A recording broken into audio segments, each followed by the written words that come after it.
Welcome on back, gang. It's time for some more Total War Warhammer 3. How about a monster hunt this time? So today we're going to be playing as the Dolgan once again for another battle. Huge thank you to Creative Assembly for providing me here with some early access. That way I can show you all Tides of Torment early. So let's get right into it.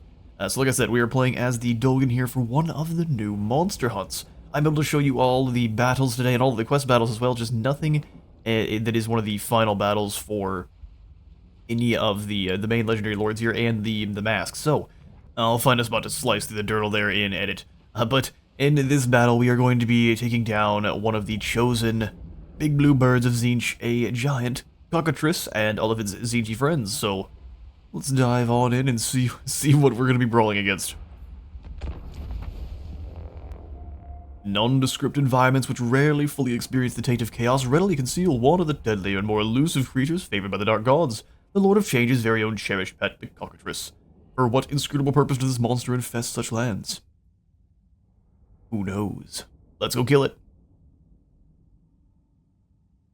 Through some cruel fluke, or maybe a facet of Tzeentch's inscrutable intent, this Cockatrice can turn its assailants into effigies of living stone. If this happens, can they take their vengeance and slay it before it shatters them at its whim?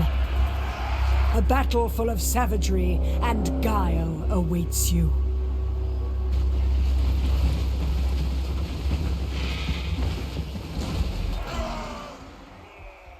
Okay, well, will we get folded like a lawn chair? Let's find out. All the quest battles they've kind of added in here for Tides of Torment have been an absolute doozy, so I expect this to be no less. We've got a bunch of Zangors, a Bestigor herd. It's a nasty force to be sure. And we're rolling with just a couple of bearmen. So what we need to do is draw them in into a hillside. Oh, this is a nice little divide they can't swarm through. So two of the bearmen here. And I will show you all these units briefly here in just a moment. The Marauder Bearmen, I will admit, I was a bit confused as to what their role was going to be. As we look at their stats here, they're only slightly better in terms of armor. They've got quite a bit more armor than your normal Marauders, who have 15. These guys have 45, which is very nice. They've got a good shield. Then they're more defensively statted than your normal Marauders. There's just less of them. So they're kind of like a more elite, just frontline fighter that's able to grind in with other armies, kind of more professional troops a little bit more effectively. And then they have all sorts of buffs through campaign that make them just terrifying.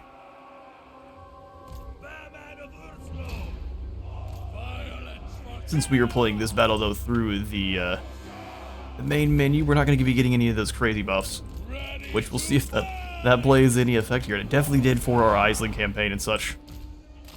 Alright, we've deployed. Now let's take a quick look at these units. The Bear Miniverse Lord, definitely quite a bit chunkier than your normal Marauders. Of these awesome bear paw print shields, and they're all armored up. They've got different helmets and such too, which is great.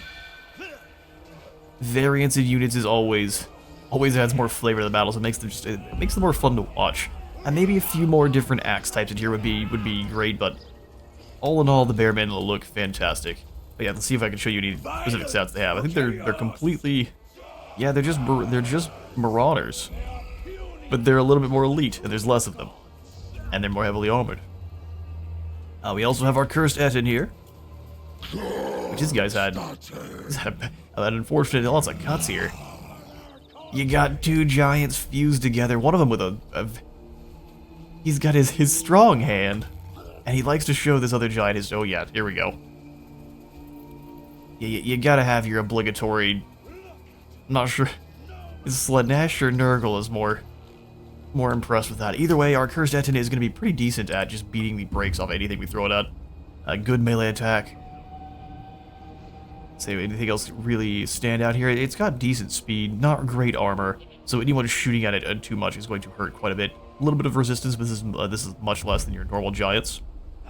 Majorly armor piercing, and then they have these two abilities, the dual personality betrayer, which makes them faster. As long as their health is above 50%, they'll be faster, have more charge speed. Glorious charge, which will allow them to smash into the front of enemies until give them a leadership penalty. And then they have Unyielding Assault, so no matter what kind of hexes or any kind of debuffs they try to apply, nothing is going to be able to lower the melee attack on this unit, which is honestly terrifying. And then the other personalities, when the hit points drop below half, it then starts to heal, and then has more damage but less melee defense, which is crazy. We'll read the little flavor text here. There's always one head more perverse and hateful than the other, pushing the cursed Etin to move with violent, albeit lumbering, zeal. And then gibbering head devolved into a drooling, wailing imbecile signifies a cursed Etin in its most destructive personality. Void its club-like arms. Imagine something like this starting just to cry and just flail about. That's... Listen. Nope. Absolutely not. The only other new unit we have here besides Sayl himself is going to be our legendary lord Beorg Bearstruck. Or legendary hero, rather. A terrifying marvel of a werebear, even amongst his feral tribe. Beorg has received the ruinous powers and dark blessings in the most spectacular way. And I'm actually kind of surprised we don't have proper... I know these are bear men too, but they just look like they're chunkier marauders. They're not full bears, right? Having a unit that is like partially a bear, like a werebear like him, like a smaller version, would be pretty cool. And I know it's not that different than like, it'd be like a direct upgrade to your skin wolves, but I think that'd be fine. It's a bear as opposed to a wolf. There's definitely no way it's not a direct upgrade. Just make them a little slower. Which they have here. So Beorg, excuse me game, work with me. He's a melee specialist, he is. Decent stats across the board here. He's got 20 bonus feelers. This is going to be Beorg in his base form. There's no skills or anything applied to him. The Bear Fang Talisman for 40% resistance for 22 seconds. He regenerates, of course. Has Frenzy, Guardians, who's very good at keeping other lords and heroes alive. And then gains melee defense as he fights. And has a War Cry. As long as he is charging, allies will gain more defense, and you want Beorg to just be bashing around all over the battlefield. Glorious Charge, physical resistance, he's a monster. And then we've got Sayl, who is your typical squishy battle mage. Is he good at fighting? And no. You want to keep him kind of away and allow his spells to do the damage, because he has mainly damage-dealing spells, and a couple that allow his units to deal more damage or just weaken a important foe. He's a very, very scary spellcaster. Combination of Heavens and Shadows magic, which is a fun combo. I think I was trying to show here, his stats are nothing special. He is just your typical wizard. Low armor, so you want to keep him out of fights. He has magical attacks, so he at least will trade decently against kind of other demons and such, so if he's fighting like a demonic herald, he won't be completely defenseless, or at least completely without fangs. Low attack, of course. Fight or die, as the Norskins do. I think the Norskins can choose between fight or die or the other, which is melee defense. He's got Night Maul, so he summons in his murderous cat. Betrayed, torn to pieces, and fused together as one. What was once Sayl's fellow seer apprentices is now something monstrous that awaits beckoning from the shadows. And then you can throw Skullcane's Teeth, which deals a pretty good chunk of damage. And is good against a single combat. You don't want to throw it at a group of guys. It doesn't deal... It basically is going to hit all of that damage on like one unit. So you want to be very... I guess 2 units, because there's 2 projectiles. So you want to be very choosy with who gains Skullcane's Teeth. Besides, he has both of the passive Smoke and Mirrors and Roiling Skies, and then Backstabbing Sorcery, so anytime he casts, if there are other spellcasters on the battlefield on the opposing side, they are just going to take damage. He's a problem. He also has the Viperous Staff, so every time we are casting, he's going to have poisonous attacks, melee reflection, and resistance, so it does allow him to be in combat. And really, if people are hitting him, it doesn't matter so much because it's going back at them instead, which is hilarious. No more turtling though, let's get to this fight. Our units are deployed as such. We kind of had a defensive position here on this rock. Let's see if it's a good choice. Norska. Get everyone in their units. Let's do this. The creature's very presence turns all hostile life to inert stone. Should this start happening, flee to a safe distance. I'm sorry, what? Throw a fireball at it. Although it has, let's wait till it gets a bit closer. Do we have a way to weaken this thing besides? Eric, you would go out front. That's so many Bestigor. Alright, we're gonna go ahead and take and throw a fireball. You go ahead and throw Skullcane's teeth.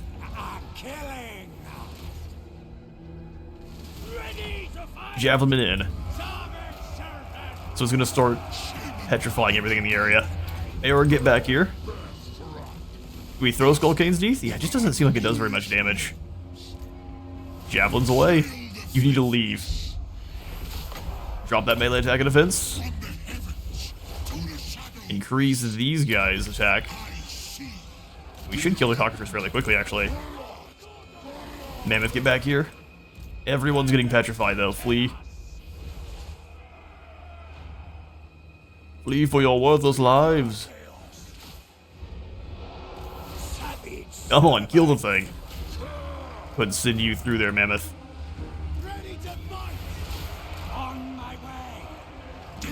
But he's almost down. Rip Nightmaw through here. Send in the anti-large troops. Move quick, move quick. Take down those Chaos Spawn. Start obliterating Zangor in the front line. Cockatrice is nearly down. Let's go for the Fireball for the kill.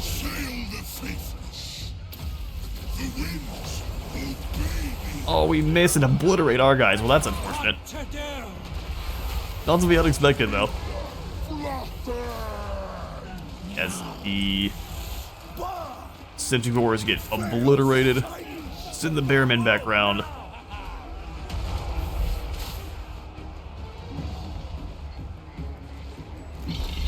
Keep chopping through those Centaur. They are having a bad time. Thinking a bad time. Let's get our Mammoths moving. They're really good at obliterating lines of infantry, but they have to stay moving to do it. Now the Cockatrice is dead. Now we just have to kill his units. Is it? Hey, the Cockatrice is dead. I don't see any more. Well done, lads. Let's go for the Flaming Sword here. Now this side's actually broken. Let's give it to the side with the Curse Eton. Javelins to the spawn. No. Throw the javelins. They'll get closer. Exactly.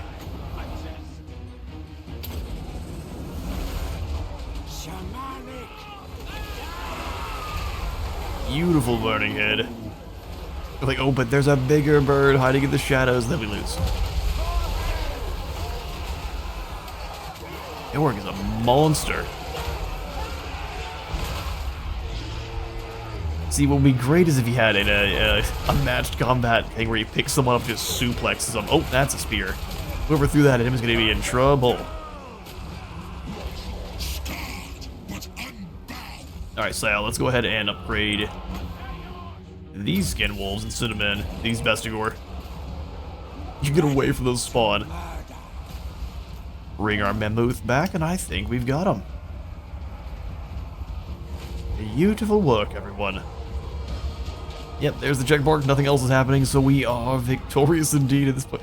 These poor Bestigors about to get the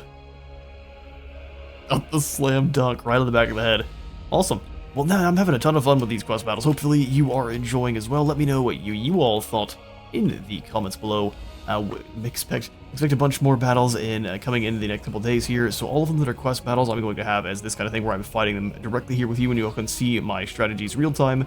Otherwise, they are going to be fun battles. I thought in campaign we'll be doing those through replays. That'll likely be on Monday. So look forward to those. Thanks for stopping on by. I'll see you in the next one.